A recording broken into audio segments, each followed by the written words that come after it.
younger generation that can give them a conscious mindset. You will never find that. I don't know why. What is so much about always have to be about crime and violence? What does it have to be about?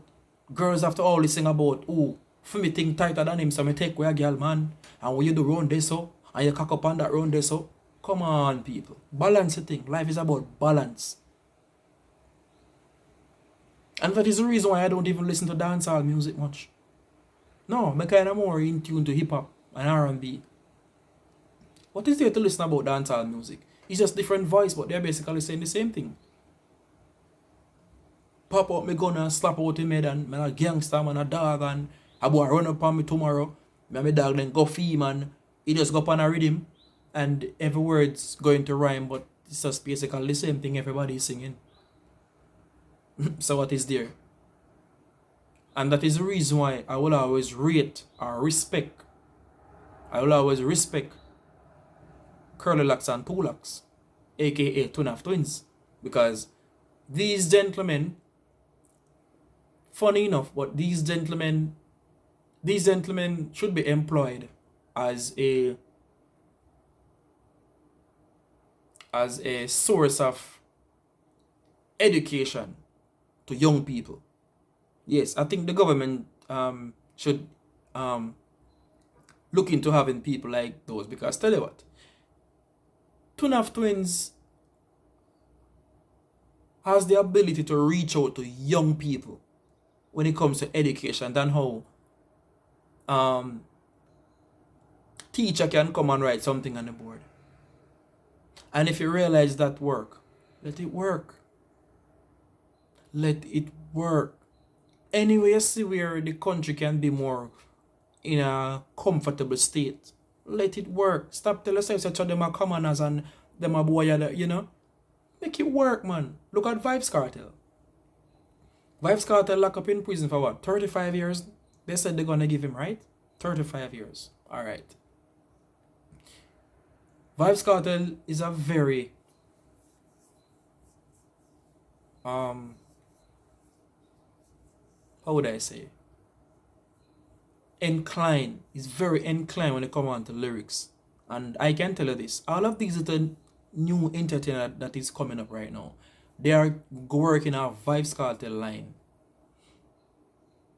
They are coming off the same energy that Vybz Kartel produces, and they're fully aware the power that Vybz Kartel had out here. So they are trying their best to sneakily go in on that platform and do the same thing. So, if the government realize how much Vybz Kartel is so effective on young people, right?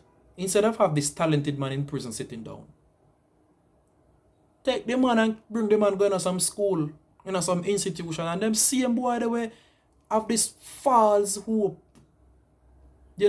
or this false thoughts about being a better person and not even working towards it. Let Vybz Kartel go and talk to these people, because the man have the ability to do it.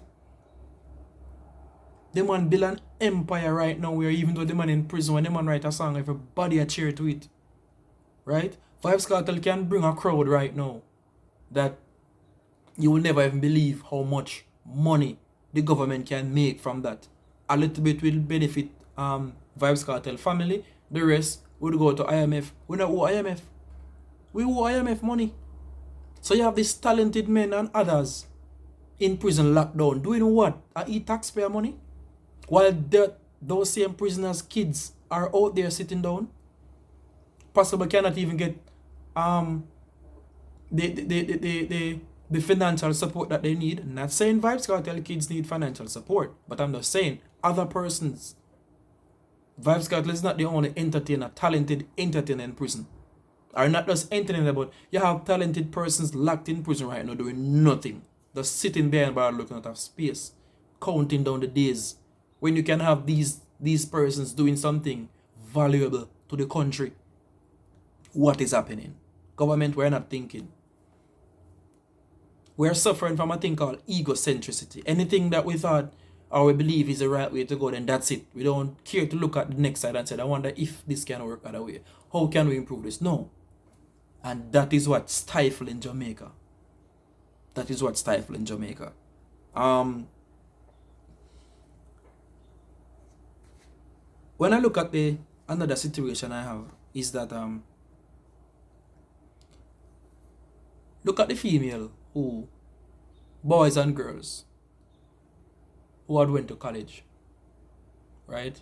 They work on their degree, they move on, they get a master's, move on, get a PhD, and not employed. Let me not even go PhD.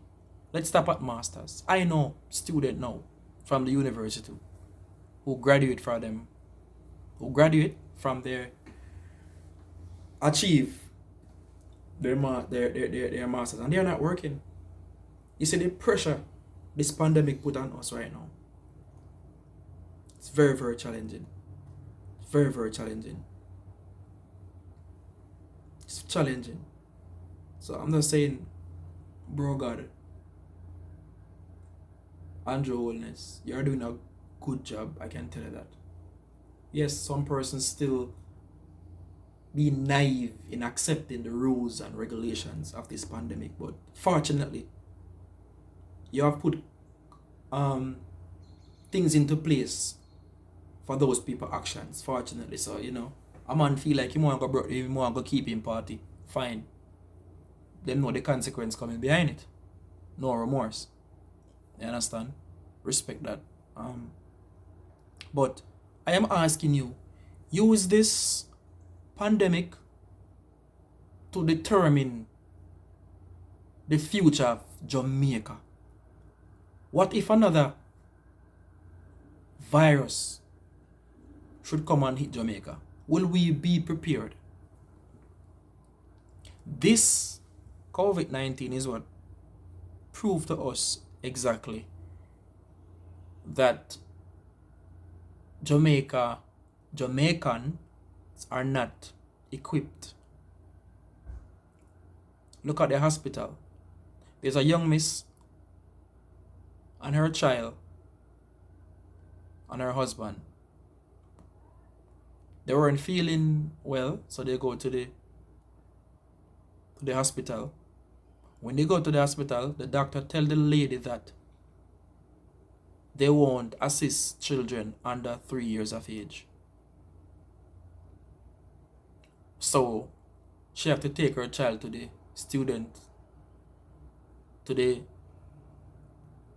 is it Jubilee? To the Jubilee. No, these things should have in place from early.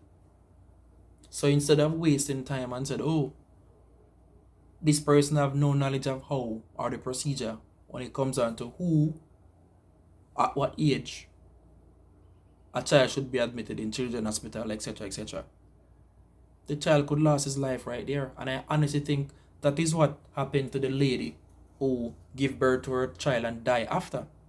She was moving to and from hospitals. She lost her life. All we saw, they come on TV and said, oh, my deep regret, my deep regret, my deep regret. But nothing has put into place.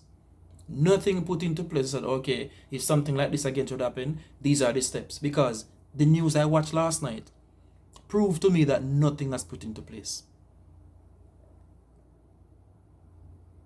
Nothing. Nothing had put into place. So what I find out now is that persons just go about it as it goes by. We need some protocols. Not only if these young men running around on the street after curfew hours, we put things into place, but also generally hospitals. What are the criteria? What are the situations? How we go about getting persons medical care based on age group, etc., etc. How do we work that? We need these kind of things. I